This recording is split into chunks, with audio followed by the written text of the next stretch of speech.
welcome to this edition of Dustin's Kaleidoscope. I'm Dustin, and today my guest is Ingrid Steffensen, who is the author of Fast Girl. A mom and a wife, a suburban mom, and please explain and tell us about your journey, even getting to the point of racing. Sure. Well, I had a kind of, normal story. I grew up in a small town. I married my high school sweetheart, and we moved to the suburbs. I wasn't interested in living in the big city, but that's where he got his job. Mm-hmm. I looked for a job, and we found ourselves in New Jersey. I have a PhD in art history, and I wanted to be a college professor. Okay. And so I found a job in New Jersey, and I've gone to a couple of different institutions, and we were married, we had the baby, we bought the house, and so it's kind of the American dream, the 3-bedroom house in the suburbs, and two-career couple, and everything seemed to be, just fine and normal, and that was my life. And I thought, that's a really great life. I was a really happy person. I was with someone I loved, I had a great kid, and I thought that was pretty much the end of the story. But there's more. But wait, there's more. What happened was that my husband, as he got a little more successful, was able to indulge his love of cars, and he bought himself 11 years ago a high-powered BMW, and he took a training course at the manufacturing facility in South Carolina, and he was hooked. And he started going to track events, Racetrack, driver's education it's called. And he started going there, and at the time my daughter was 3 years old, and I had a full-time job and a little kid and a house, and he went off, and I was kind of not very happy about it, I have to admit. I didn't understand it. I wasn't interested in cars or racing or anything, and for 7 years I kind of silently gnashed my teeth and let him go, and we kind of bartered for how many times he could go, and I was kind of not very happy about it. And then 7 years later, you fast forward, my kid is 10 years old, and all of a sudden it's sort of not that big a deal to stash her with a grandma over the weekend, and he had been repeatedly inviting me to go. And you hadn't, in 7 years, you had never gone? Nope. I never even showed up and watched. I thought, what am I going to do there with a little girl? Okay. And it sounds boring. and so I didn't go. And at this point, I finally decided, okay, I'll come along. Let's see what's going on that gets him so excited. And I could either come and watch, or I could come and drive. And I thought, well, it'd be really dull to just watch. And I had a Mini that I just loved, a Mini Cooper. And that was the extent of my love of cars, was I had a little car and I liked to drive it. Okay. And I took my Mini Cooper, I borrowed a helmet, and off I went to Watkins Glen, which is in upstate New York, to a BMW Club high-performance driver's education event. And there I was, and I was 41 years old, and I first set foot or drove out, behind the wheel onto the racetrack. Wow, then that was it? I mean, was it like, I got to do this from now on, or were you still like, oh, it's nice, but no, I don't have to do it again? Not at all. The first time I went, I was petrified. Oh, really? Out of my mind. The thing is that as someone growing up, my interest, was art history, and I was a reader, and I was a music nerd, and these were my activities. I wasn't a thrill seeker. I wasn't the one who was out bungee jumping. I saw my old babysitter last weekend, and she said, "You were the kid who wouldn't, climb a tree because it was too high and too scary." And I said, "Yeah, that's me." And so I get there, and I'm terrified. I'm shaking like a leaf, and I went out there, and I was terrible. Oh, really? Well, at least it seemed like that to me. I had an instructor sitting with me, and the poor guy, he saw I was so scared, he asked me, had I been coerced into this? I said, no, I wasn't. He said, are you sure you want to do this? I said, yeah, I'm going to do this. And I did it. And 2 days later, I'm done. It was a 2-day event. Okay. And I finished up and I climbed out of the car, my knees still shaking. And I thought, oh my gosh, I don't have to do this again. I'm done. And I got out of the car and then we drove home. And as the miles stretched out between the racetrack in upstate New York and my home in suburban New Jersey, I couldn't stop thinking about what I had just done. Really? And the next day I said to my husband, I must try this again. And he Wow. said, okay. Wow. That's awesome. So it took you the drive from upstate New York to New Jersey, but after that you were excited and you wanted to continue doing it.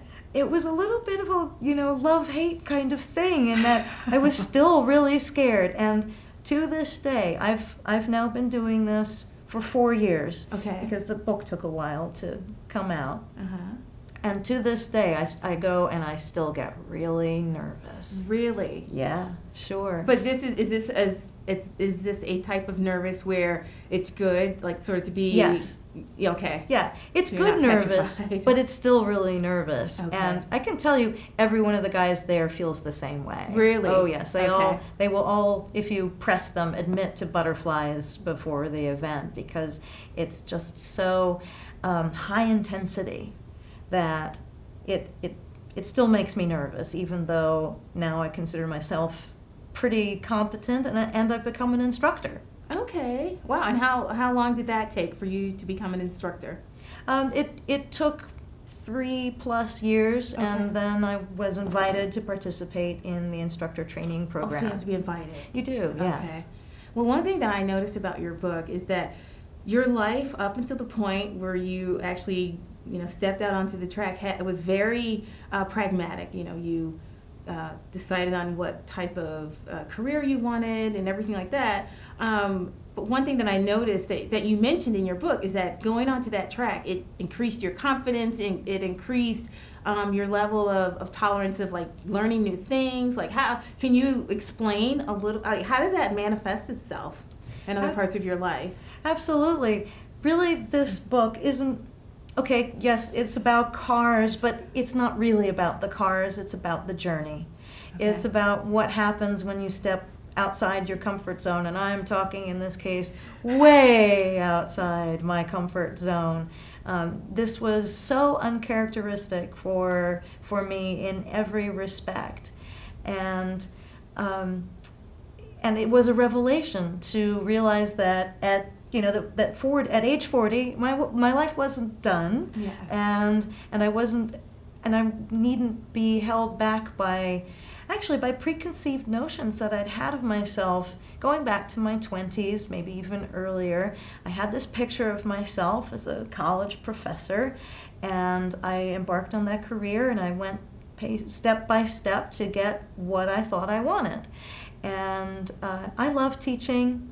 I loved art and architecture, and I'm not sorry that I did any of that.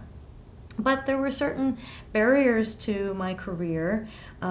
It has to do with the conditions in the academic world as that market changes just like all the others, and there's a certain amount of outsourcing to adjuncts, and I bounced around a bit from job to job, adjuncting, and I did this at some great places, and I enjoyed it a lot. But I never got the tenure track position and the tenure track position that I wanted, that I had envisioned for myself. And I kind of let myself get bogged down in that. In wanting that position? Yes. Or, okay. Yes. In trying to adhere to an idea of myself that I had had when I was in my 20s and my 30s. And I was unhappy that I hadn't achieved what I'd wanted to achieve, but I didn't see any other way to be.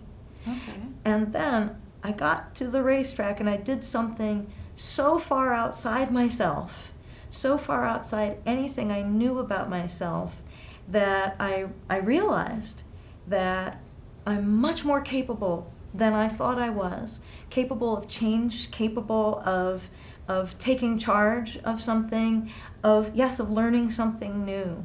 And although I still love art and architecture, I've realized I can do something else. And now, if you have face down a high-speed turn at 120 miles an hour, you've come to that brake zone, and you go around that turn and you rocket back out the other end at 90 miles an hour. There's nothing that scares me anymore. That's awesome. Yeah. So as a consequence, we have just a few more moments, but have there been other things that you have decided, you know what? I read in the book where you were willing to eat escargot. Yes. But have there been other, major things that you in the past would never have thought of doing, but now you feel comfortable at least trying? Well, actually, downhill skiing is an example. I had never been somebody who was interested in, speed and daring things, and so I had tried cross-country skiing, and I thought that was pretty, that was sort of my speed because I was in control, right. and I looked at downhill skiing, and I thought, no, that looks too fast and too scary, but at age 41, I picked it up, and I thought, and I really like it. Wow. But much more than that is the book itself.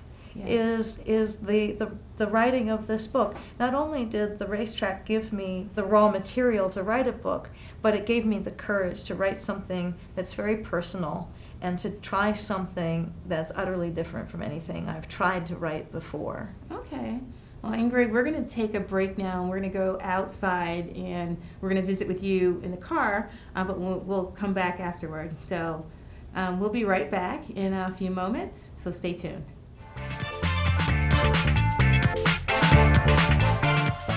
Local government, local educational institutions, and local community members all use cable access TV to communicate their message. They depend upon it as an affordable means of outreach. Public, educational, and government access television empowers local government agencies, individuals, and groups to use the media to speak directly to their constituents in a more direct and cost-effective way. Make sure everyone has a voice. Support your local PEG channels.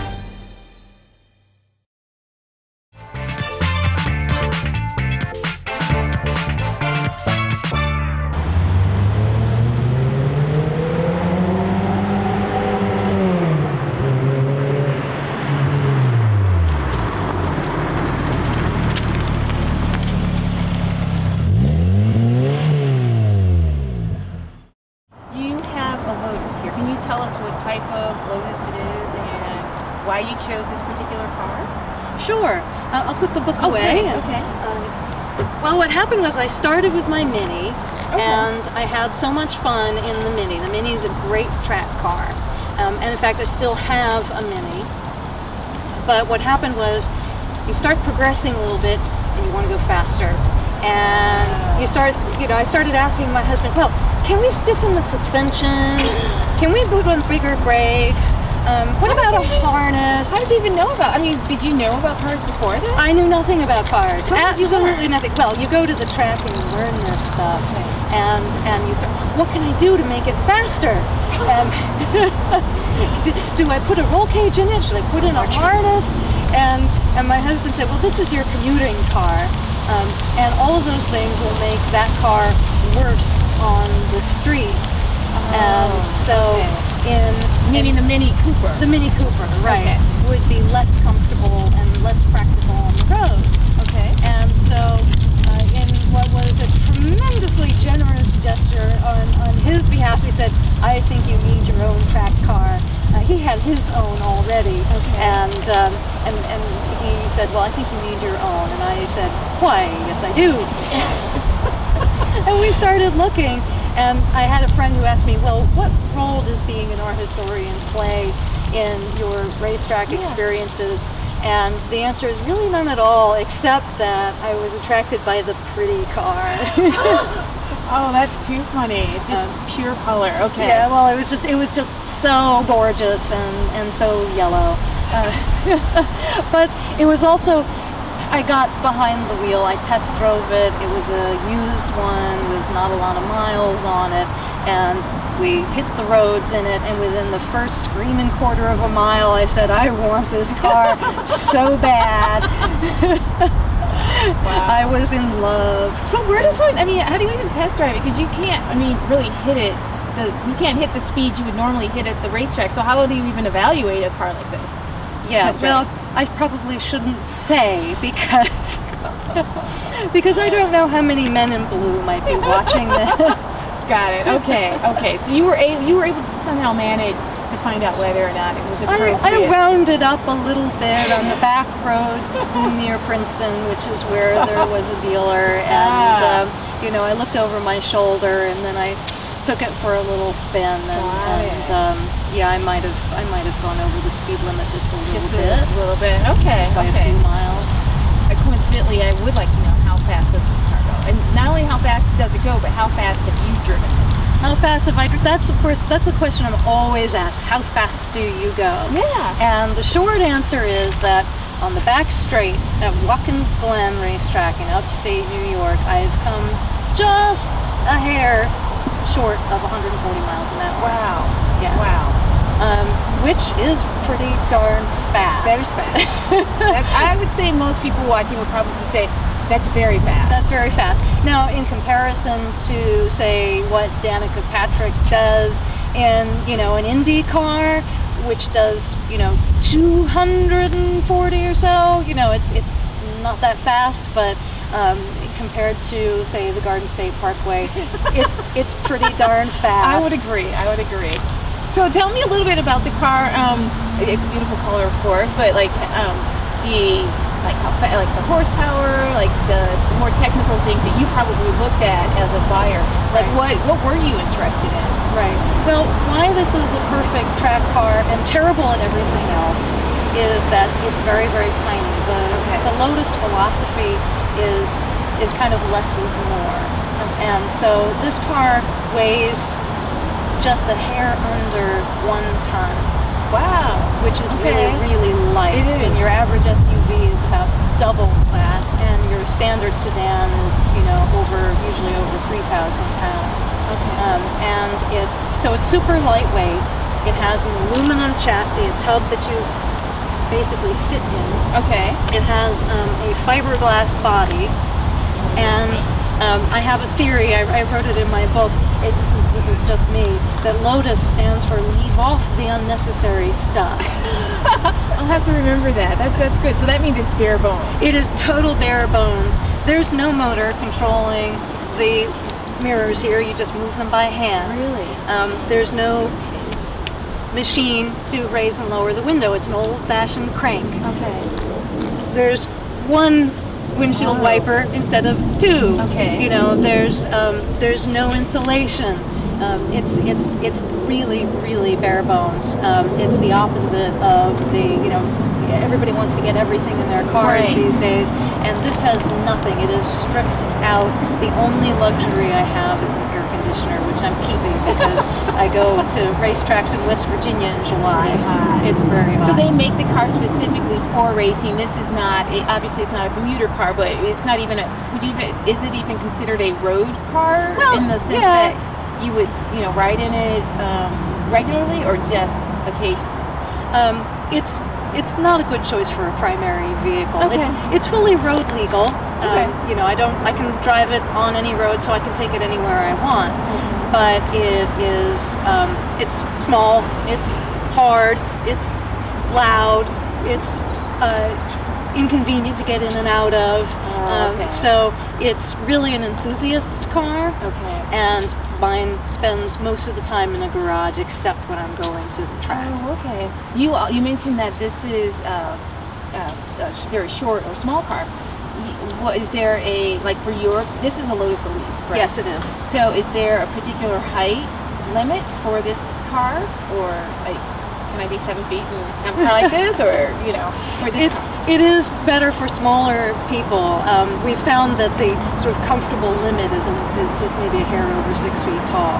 Now I'm 5'6", so it's easy for me to get in and out, and so I find it really very comfortable. But the reason it's small, it has a short wheelbase, and that makes it extremely maneuverable. So very, very nimble. You can see it's very, very low to the ground. I did notice that, Yeah, which means that in fact I have to be very careful going over curbing because it's so low in front. And I've had it lowered and tightened and stiffened. And that all helps race better? All of this makes it great at the track and not so great on the roads. But when you're going 140 miles an hour, 140 miles an hour is fast. But what feels even faster is when you get to the end and you need to make a 90-degree turn.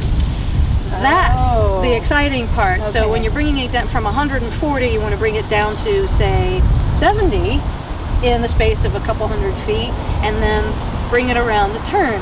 That's the exciting part, and the Lotus does that better than just about anything else out there that's street legal. Yeah. Wow, Yeah, that's it's wonderful. really fun.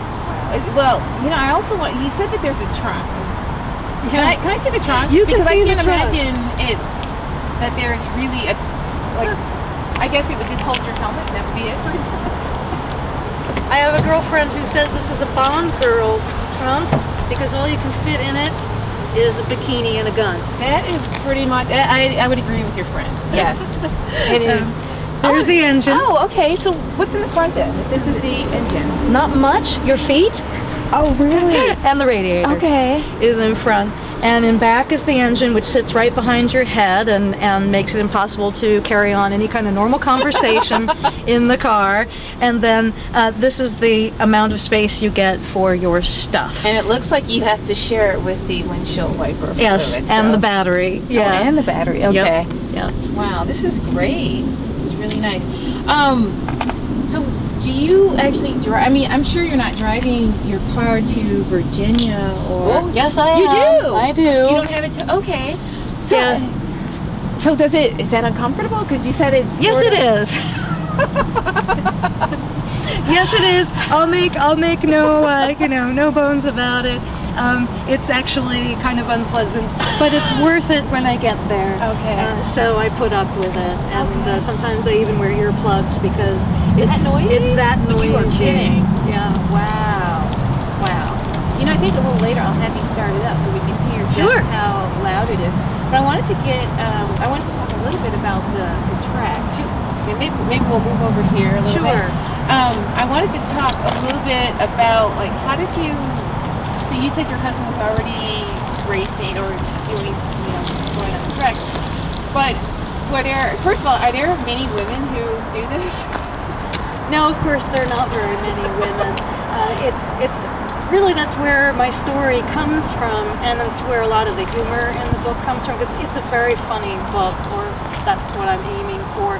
It was very funny for me coming from being an art historian, where I'm used to being surrounded by culture and art and music and whatnot, to be thrust into a world that's so male dominated. Really? And to be a part of all that. So yeah, I'm one of the only women. If you go to a typical track weekend, there might be 150 participants. That's a kind of round number, and there might be 5 women. Okay. So no, there aren't very many women. And the funny thing about that is that it may be the only sport in which it doesn't matter at all. Oh, that's Because wonderful. as soon as you're behind the wheel, any physical differences are totally void, right? It's all about the supercomputer behind the wheel, and a woman's reflexes and a woman's brain and judgment are, every bit as good as any man's. So Ingrid, maybe you could tell us a little bit about the safety of the car, because I know that's a big deal. That's a very big issue when you're actually on the track. Yes. So, and I noticed behind you have some of your equipment, the helmet, and could you walk us through that? Sure.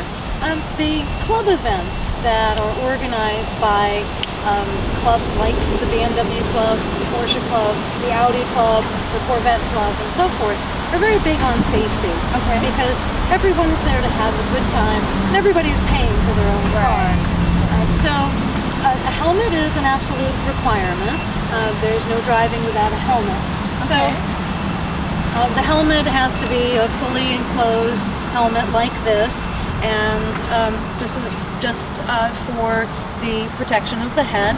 And when you drive, you're driving with an instructor in the car. And, okay. and so there is also a communicator that goes between the instructor who's sitting in the passenger seat and the student who's the driver, and that connects the two helmets so that you can talk to each other, and your instructor can tell you what to do. So every time you're at the racetrack, you're with an instructor, or are you alone sometimes? When you're a beginner, you're always with an instructor. Okay. And what happens is that as you progress through the ranks, at the track you're divided into what are called run groups. Novice for beginners, intermediate, advanced, and then instructors. Okay. And so the beginner students are always with an instructor. Okay. The intermediate students usually start out with an instructor, and then if they've been deemed safe enough, they may get what's called signed off. Okay. And then advanced drivers often have no instruction because they've gotten to that point. Okay. Since I wrote the book, I myself have become an instructor. Oh, wow. Yeah, Okay. and so now I teach others how to do this. Oh, that's great. And what happens, of course, is you get faster and faster, and you get hooked, and you get faster equipment, and then you start needing more safety equipment, or wanting more safety equipment. So, for example, my car I had installed beyond the normal 3-point seat belt, which is standard.